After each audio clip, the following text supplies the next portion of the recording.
স্বাগত সবাইকে UA news 24 চ্যানেলে। আজকের বিশেষ খবর হলো 14 লক্ষ টাকা দিলেই প্রশ্নপত্র এবং উত্তর, গ্রেফতার বিজেপি কর্মী, তোপ তৃণমূলের।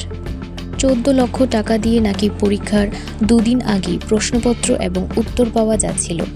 এসএসসি পরীক্ষা নিয়ে ফেসবুকে এহেন পোস্ট করে গ্রেফতার হয়েছে এক বিজেপি কর্মী। ধৃতের নাম অরিন্দম পাল। পশ্চিম মেদিনীপুরের চন্দ্রকোনার বাসিন্দা তিনি। গত শুক্রবারই তাকে গ্রেফতার করা হয়েছিল। এই আবহে তোপ দেখেছে তৃণমূল কংগ্রেসের সাধারণ সম্পাদক কুণাল ঘোষ। এই নিয়ে তিনি বলেন, রামবাম কং যখন জানতে পেরেছে নতুন পরীক্ষা হবে তখনই জটিলতা তৈরি করতে নেমে পড়েছে। এর আগে শুভেন্দু অধিকারীও অভিযোগ করেছিলেন এসএসসি প্রশ্নপত্র বিক্রি হচ্ছে। তিনি দাবি করেছিলেন বসিরহাট থেকে এই সংক্রান্ত একটি অডিও তার কাছে এসেছে। অবশ্য পরীক্ষা চলাকালীন প্রশ্নপত্রের ছবি তোলা হলে নাকি তা কমিশন জেনে যাবে। প্রশ্নপত্রের সিকিউরিটি ফিচার থাকবে। প্রত্যেক পরীক্ষার্থীর প্রশ্নপত্র ও ওএমআর শিটে আলাদা আলাদা সিকিউরিটি ফিচার থাকবে। এদিকে গতকাল শুভেন্দু অধিকারী দাবি করলেন এবারও 152 জন অযোগ্য শিক্ষক শিক্ষিকাকে অ্যাডমিট কার্ড দেওয়া হয়েছে।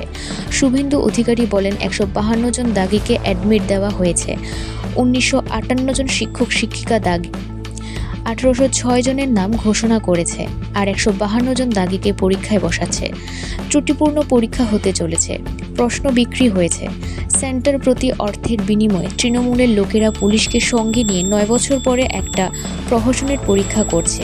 এর ফল অশ্বডিম্ব হবে। এদিকে দাগিরা পরীক্ষায় বসতে পারবেন কিনা এই নিয়ে গতকাল প্রশ্ন করেছিলেন কমিশনের চেয়ারম্যান সিদ্ধার্থ মজুমদারকে।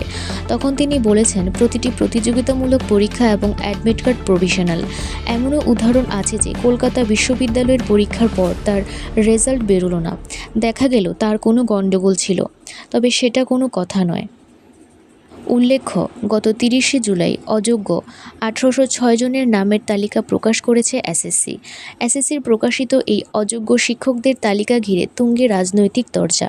শাসক তৃণমূলের সঙ্গে যুক্ত অনেকের নাম এই তালিকায় আছে বলে দাবি করা হচ্ছে।